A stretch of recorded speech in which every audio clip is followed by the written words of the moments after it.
بسم الله الرحمن الرحيم. وما أصابكم يوم التقى الجمعان فبإذن الله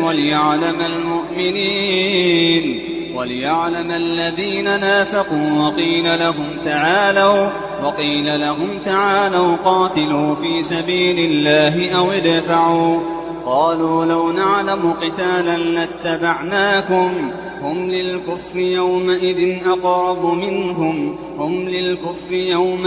أقرب منهم للإيمان يقولون بأفواههم ما ليس في قلوبهم والله أعلم بما يكتمون. الذين قالوا لإخوانهم وقعدوا لو أطاعونا ما قتلوا قل فادرءوا عن أنفسكم الموت إن كنتم صادقين. ولا تحسبن الذين قتلوا في سبيل الله أمواتا بل أحياء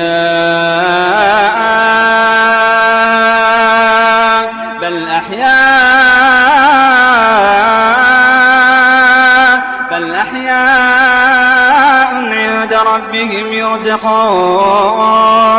ولا تحسبن الذين قتلوا في سبيل الله أمواتا بل أحياء عند ربهم يرزقون فرحين بما آتاهم الله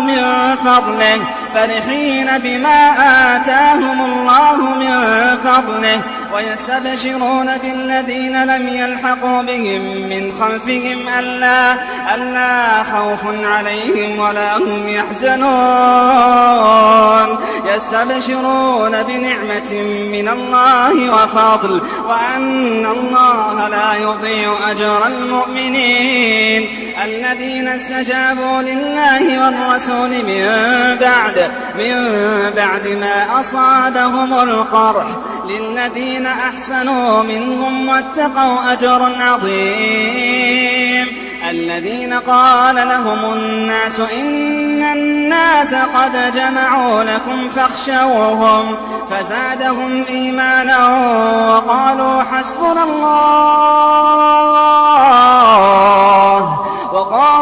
حسبنا الله ونعم الوكيل. فانقلبوا بنعمة من الله وفضل لم يمسسهم سوء